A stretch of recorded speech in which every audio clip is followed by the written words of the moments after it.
మీ అందరికీ తెలుసు సింగరేణి అంటే ప్రాణం నాకు. సింగరేణి కోసం ఇప్పుడు కాదు, తెలంగాణ రాకముందు నుంచి కూడా మరి మనకు కరువు ఉన్నటువంటి సందర్భంలో కూడా అన్నం పెట్టినట్టి బొగ్గుబాయిలను మనం ఎన్నడూ కూడా మరవరాదు. ఆనాడు ఆంధ్ర వలస పాలనలో మన యువతకు ఉద్యోగాలంటే కేవలం బొగ్గుబాయి అన్నట్టే ఉండి మన బతుకు తెరువుకు సంబంధించి మనల్ని కాపాడుకున్నటువంటి సిర్లవేణి సింగరేణి. మరి అటువంటి సింగరేణిని రాష్ట్రం సాధించుకున్న తర్వాత అభివృద్ధి చేసుకున్నాం. అట్లనే డిపెండెంట్ ఉద్యోగాలు ఏవైతే ఒకప్పుడు ఈ గుర్తింపు సంఘాలన్నీ పోగొట్టినాయో వాటిని స్వరాష్ట్రం వచ్చినాక మనం సాధించుకున్నాం. ఒకప్పుడు బెనిఫిట్లో ఉన్నటువంటి సింగరేణి దగ్గర నుంచి ప్రభుత్వం బకాయిలు పెట్టింది. అంటే ఆల్రెడీ సింగరేణి పాకెట్లో 42-43 వేల కోట్లు ప్రభుత్వం నుంచి రావాల్సినవి ఉన్నాయి.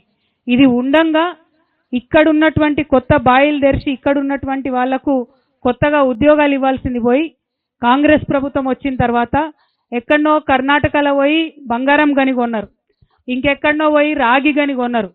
ఇంకా ఎంత సిగ్గుచేటంటే ఆ కొన్నటువంటి గనుల కట్ట చేయడానికి వీళ్ళ దగ్గర డబ్బులు లేవట.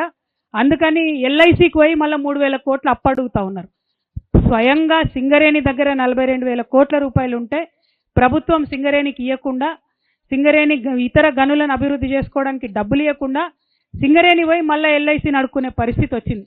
అంటే సంస్థను ఎట్లా దివాలా తీస్తురన్న విషయం దయచేసి సింగరేణి కార్మికులందరూ అర్థం చేసుకోవాలి. ఈ బతుకమ్మ సాక్షిగా మా ఆడబిడ్డల సాక్షిగా నేను డిమాండ్ చేస్తూ ఉన్నాను కాంగ్రెస్ ప్రభుత్వాన్ని, ముందు మీరు మీ అవినీతిని తగ్గించుకోండి. అవినీతిని తగ్గించుకుంటే కొత్త ప్రాజెక్టులు వస్తాయి, కొత్త బాయిలు వస్తాయి. చేసిన ప్రతి పనిలో అవినీతిని బంద్ చేసుకుంటే వందలాది వేలాది మందికి ఉద్యోగాలు వచ్చే అవకాశాలు ఉంటాయి. దయచేసి ఆ దిశగా ప్రయత్నం చేయమని కోరుతా ఉన్నాను. నిన్న మొన్న లాభాలలో వాటా అనేదో కార్మికులకు బిచ్చమేసినట్టుగా ముఖ్యమంత్రి గారు ప్రకటించారు. ఇది కరెక్ట్ కాదు.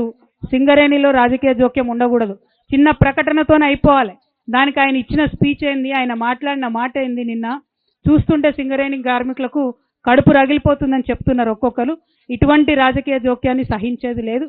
సింగరేణి కార్మికుల చెమటతోని ఇవాళ తెలంగాణ మొత్తంలో ప్రతి ఇంట్లో బుగ్గ వెలుగుతుంది, ప్రతి ఇంట్లో ఫ్యాన్ తిరుగుతుంది. ఆ విషయం మర్చిపోవద్దు. గని కార్మికులను కాపాడుకుంటేనే, గనులను కాపాడుకుంటేనే భవిష్యత్తు ఉంటుందనే విషయాన్ని గుర్తు చేసుకోవాలి. దాంతోపాటు మరి ఇక్కడ పెద్దపల్లి మంచిర్యాల జిల్లాలో చూస్తున్నాం మనం, మొత్తం ఆడికెళ్ళి ఇడదాకా కాంగ్రెస్ నాయకులు గెలిచి కూర్చున్నారు. పోనీ ఏమైనా మంచి పనులు చేస్తారా అంటే టోటల్ గుండాయిజం, మొత్తం అందరినీ కొట్టించుడు, జైల్లో పెట్టుడు, పోలీసులకు పట్టించుడు. మీరు కాంగ్రెస్ రాజ్యం నడుస్తుందా, పోలీసుల రాజ్యం నడుస్తుందా అర్థం కాని పరిస్థితి ఉన్నది. దాన్ని తగ్గించుకోండి దయచేసి.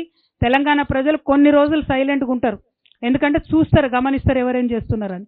కానీ ఎల్లకాలం సైలెంట్గా ఉండరు.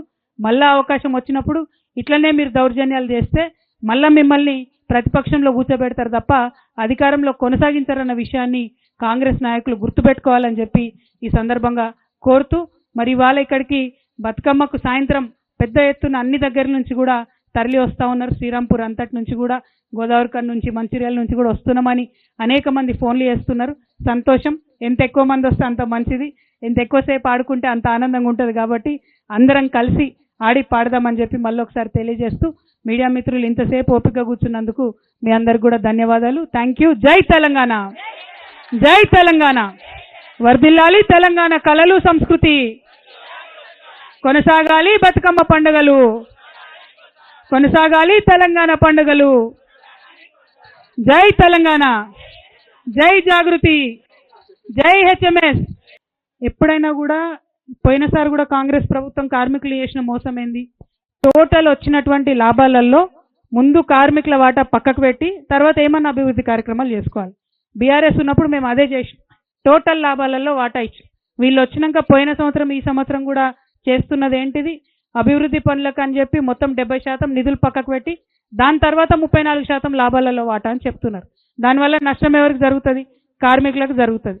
ఆ విషయము మీరు తెలియనట్టు లాభాలలో వాటా అది ఇది అని అంటున్నారు. నేను అది ఇది అంటలేను, ఉన్నది ఉన్నట్టే చెప్తున్నా. ఖచ్చితంగా గ్రాస్ మీద, గ్రాస్ ప్రాఫిట్ మీద షేర్ ఇవ్వాలి కార్మికులకు. అది ఇవ్వకుండా ఉన్న ఎక్స్పెండిచర్ అంతా తీసి అన్ని ఖర్చు పెట్టుకుంటే ఆ తర్వాత లాభాలలో వాటా ఇస్తా అంటే ఇంటికి కార్మికుడికి దాదాపు 1,50,000 లాస్ ఇవ్వాలి. ఎట్లా లాస్ అవుతుంది? అట్లా చూసుకుంటే ఎట్లా ఊరుకుంటాం? ఈ కార్మికుల కోసమే కదా కొట్లాడింది, ఈ కార్మికుల కోసమే కదా తెలంగాణ తెచ్చుకున్నది. లెక్కల గారేడి చేసి కార్మికులు మోసం చేస్తామంటే నేను అదే చెప్తున్నా, ఎల్లకాలం నడవదు. ఇంటికి 1,00,000 రూపాయలు తుట్టి చేసిండి ముఖ్యమంత్రి గారు. ఆ విషయాన్ని మాత్రం అడుగుతున్నాం, వదిలిపెట్టాం, ఖచ్చితంగా అడుగుతూనే ఉంటాం. భవిష్యత్తులో జాగృతి ఏం చేస్తుంది అన్నది సింగరేణి కార్మికులు నిర్ణయించాలి. నాకు తెలంగాణ రాకముందు కూడా సింగరేణి కార్మికుల మధ్యలోనే ఉన్నా నేను. అప్పుడు కూడా ప్రతి సంవత్సరం ఏదో ఒక చోటుకు వచ్చి బతుకమ్మ చేసుకున్నా. ఇప్పుడు కూడా అదే చేస్తున్నా. రేపు పొద్దున కూడా నేనేం చేయాలన్నా సింగరేణి కార్మికుల దగ్గరికే వస్తా ఫస్ట్. ఆ తర్వాత నిర్ణయం తీసుకుంటాం. ఏ నిర్ణయాలు ఉన్నా సమయాన్ని బట్టి అవసరాన్ని బట్టి ప్రకటిస్తాం. ఎందుకంటే నా ఒక్కదానికి లాభం కోసం కాదు కదా ఏం చేసినా కూడా అందరికి మంచి కోసం చేయాలి. దానికోసం ప్రయత్నం చేస్తాం. ఇంతకుముందు చెప్పినట్టుగా కేసీఆర్ గారు ఉన్నప్పుడు దాదాపుగా సంవత్సరానికి 5 గనులు ఓపెన్ చేయొచ్చు అనేటటువంటి ఒక రిపోర్టు తయారు చేసి రెడీగా పెట్టుకొని ఉంది. దాన్ని కార్యరూపంలోకి తేవాల్సినటువంటి పరిస్థితి ఇప్పుడు ఉన్నది. కానీ కాంగ్రెస్ పార్టీ వచ్చి 2 సంవత్సరాలైనా కనీసం ఒక్క కొత్త గని కూడా తెరిచే ఉద్దేశంలో లేరు. వాళ్ళు ఎంతసేపు ఏంది వేలం వేయాలి, వేలం పాట వేయాలి, పెద్ద పెద్ద కంపెనీలకు అప్పచెప్పాలని ఆలోచన తప్పితే ఒక గని తెరిస్తే వేలాది మంది కార్మికులకు లాభం జరుగుతుందనే ఆలోచన కాంగ్రెస్ పార్టీ చేస్తలేదు. సో మేము డిమాండ్ చేస్తూ ఉన్నాం, సంవత్సరానికి 5 గనులు తెరవండి. మొన్న కూడా నేను రియాజ్ అన్న కలిసి బలరాం గారి దగ్గరికి సీఎండి గారికి పోయి ప్రత్యేకించి చెప్పినాం. ఎక్కడెక్కడ పెండింగ్ ఉన్నాయో కూడా ఓపెన్గా చెప్పినాం. భూపాలపల్లిలో సమస్య ఉంది, ఇమీడియట్గా అక్కడ గని ప్రారంభించవచ్చు చెప్పినాం. కానీ వారికి చేసే చిత్తశుద్ధి ఉండాలి కదా, దానికోసం ప్రయత్నం చేస్తున్నాం. దానికోసం హెచ్ఎంఎస్ సింగరేణి జాగృతి ఇద్దరు కలిసి ఖచ్చితంగా పోరాటాలు చేస్తాం. Thank you. జై తెలంగాణ.